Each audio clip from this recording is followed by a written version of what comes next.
Tarcísio fez mais um governo tucano. Foi tucano em relação a não cumprir com a sua palavra no financiamento e no fortalecimento das forças de segurança pública. Foi tucano na hora de não enfrentar os privilégios do Ministério Público e do Judiciário. Foi tucano em deixar a nossa educação andando de lado também, sem nenhum avanço. Então, por exemplo, em relação ao IDEB, Goiás ultrapassou o estado de São Paulo. Sim. Quando o estado de São Paulo tinha toda a capacidade de ser o estado com a melhor educação do Brasil. E este ano vem como pré-candidato ao governo de São Paulo. O que te levou a tentar ser o governador do maior estado do Brasil? Olha, a minha experiência no Poder Legislativo mostrou para mim que quem tem mais poder legislativo é o Executivo.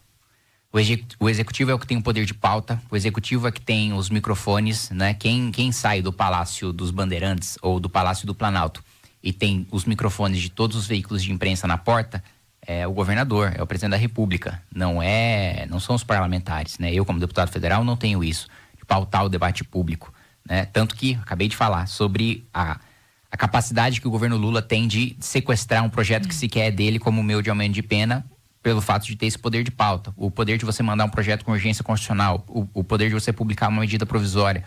Nas assembleias legislativas, esse poder é ainda maior, porque o deputado estadual, ele tem menos competência legislativa do que o vereador. Então, o vereador tem mais capacidade de fazer oposição a um prefeito, ainda que seja uma minoria, né, muito pequena de vereadores, de câmaras de vereadores que façam oposição aos prefeitos, mas ele tem mais poder do que o próprio deputado estadual. Então, o governador, ele tem muito poder para promover mudanças no seu estado, e no caso do estado de São Paulo, o governador de São Paulo, se souber utilizar o poder que tem, ele também pauta debates dentro do Congresso Nacional. Eu estou em Goiás, que é um estado produtivo. Goiás é um dos estados, junto com o estado de São Paulo, que mais paga conta de estados que são pessimamente administrados. Então, pelo menos desde o governo Getúlio Vargas, nós temos essa política de combater as desigualdades regionais, que é um nome bonito, né? Você falar que vai combater as desigualdades regionais, mas o que isso implica? Os estados mais produtivos, os estados que mais geram emprego, que mais geram renda, pagam a conta dos estados que têm os piores governadores. Porque os governadores, qual que é o incentivo da distribuição do orçamento público hoje? Quanto mais pobre for o seu estado, quantos piores forem os indicadores do seu estado, mais dinheiro você vai receber. Uhum. Então, na teoria, né? A teoria é bonita em dizer que aqueles estados mais pobres vão receber mais dinheiro e aí esse dinheiro a mais vai fazer com que a qualidade dos serviços melhore. Não é assim que funciona, né? É o contrário, você está dando um incentivo perverso, né? Você parte da premissa de que o governante vai utilizar bem aquele dinheiro. E como eu disse para você mais cedo, o deputado manda emenda para o município miserável fazer show do Wesley Safadão. Então, isso me levou a querer, e todo o potencial também que o estado de São Paulo tem. O governador Tarcísio, ele ingressou com uma promessa de mudança da estrutura do estado, de quebrar o ciclo, e ele quebrou um ciclo desde o Mário Covas, que nós éramos governados por tucanos. O Tarcísio fez mais um governo tucano. Foi tucano em relação a não cumprir com a sua palavra no financiamento e no fortalecimento das forças de segurança pública. Foi tucano na hora de não enfrentar os privilégios do Ministério Público e do Judiciário. Foi tucano em deixar a nossa educação andando de lado também, sem nenhum avanço. Então, por exemplo, em relação ao IDEB, Goiás ultrapassou o estado de São Paulo. Sim. Quando o estado de São Paulo tinha toda a capacidade de ser o estado com a melhor educação do Brasil, porque é o estado que tem a melhor infraestrutura, que é o estado que tem mais orçamento para sua própria educação, que é o estado que tem a maior organização para promover uma educação melhor. Então não é um problema de falta de dinheiro, é um problema de gestão.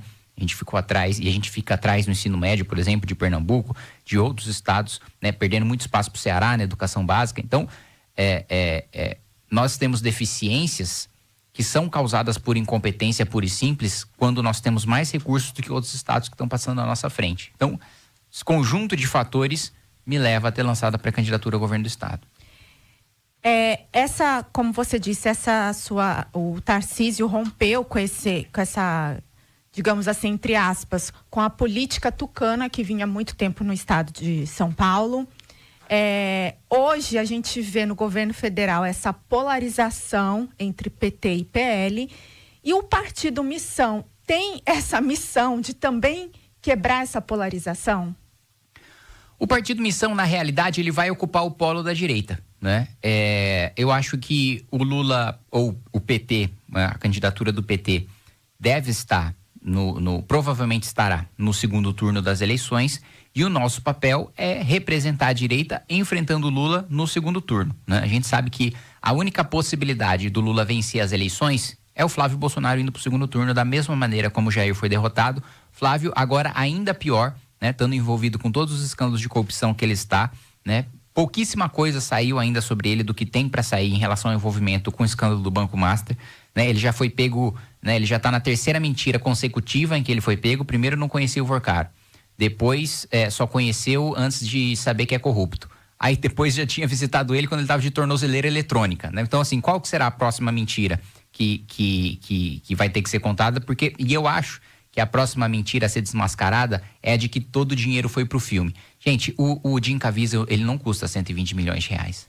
Parasita, que ganhou Oscar, produção sul-coreana, que hoje é um polo produtor de cultura, exportador de cultura. Quanta gente, com certeza você deve conhecer muitas pessoas que assistem dorama, né? Olha a potência cultural dorama, que é hoje a Coreia do Sul. A produção sul-coreana de maior sucesso, que ganhou Oscar, custou 1/3 do que o filme do Bolsonaro, que o trailer tem erros básicos de gramática em inglês. Então, assim, tem que ser realmente muito ingênuo para acreditar que aquilo custou 120 milhões de reais. O próprio Jim Caviezel, que é a grande, né? O Flávio Bolsonaro fala tanto que é porque é um ator, né, prestigiado, famoso e tal. Ele já não era grandes coisas na Paixão de Cristo, que foi o auge dele. Ele já não era tão caro assim, né? Ele nunca teve o valor de mercado que hoje tem, sei lá, um Pedro Pascal, uma Sydney Sweeney. Ele nunca custou isso, né? Hoje, depois que ele já entrou em decadência, menos ainda. Então, assim, eu suspeito que o próximo elemento a ser desmentido é de que o recurso foi pro filme. Então, é um sujeito que tem telhado de vidro, despreparado, não tem proposta. Quando questionado sobre suas propostas, ele disse que não poderia falar ainda, porque se ele expusesse as propostas, ele seria atacado. Mas eu falo, gente, esse é o papel de um candidato à presidência da República, né? Ter proposta e ter suas propostas atacadas e saber defender as suas propostas. Eu estou revisando agora o que a gente chama de livro amarelo, que é o programa do Partido Missão. E é o mais profundo, mais detalhado, aquele que mais contém política pública baseada em evidência. De longe, não tem nenhuma outra candidatura na história da Nova República, desde 1988, que chegue próximo do nível de profundidade e de detalhe que nós temos no livro amarelo. Então, e nós não temos nenhum problema de colocar propostas impopulares, nós não temos nenhum problema de enfrentar o debate público, porque a gente tem capacidade para isso. Da mesma maneira como ontem eu votei convicto contra a PEC 6x1, nós não temos nenhuma vergonha de falar a verdade, ainda que ela seja impopular. De falar para as pessoas que não existe solução mágica. Não tem uma canetada em Brasília que de repente vai fazer com que você folgue mais um dia na semana. Mas isso é muito difícil, você querendo alcançar um cargo público como o governo de São Paulo, até mesmo a presidência da República, com projetos impopulares. Como que vocês trabalham isso? Como convencer o eleitor de que mesmo não sendo tão agradável naquele momento é importante?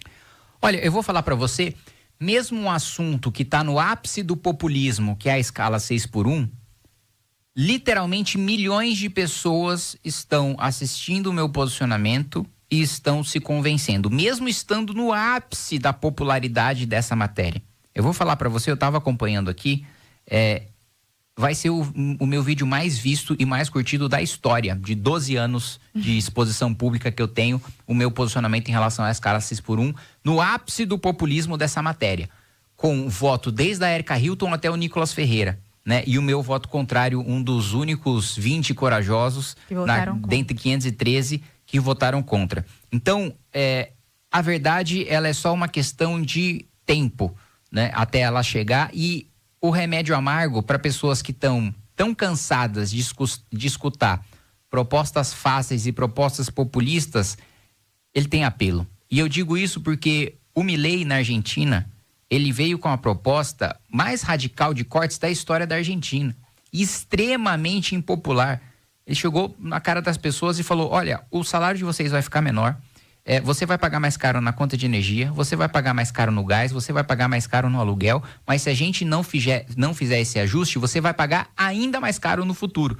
E a gente vai estar um dos países que já era conhecido antigamente, né, quase que como um pedaço da Europa, né, na América Latina, que era a Argentina, e depois ficou conhecido pela hiperinflação, né, coisa que a gente venceu ali 20 anos atrás. A Argentina ainda patinava e ainda patina nessa matéria.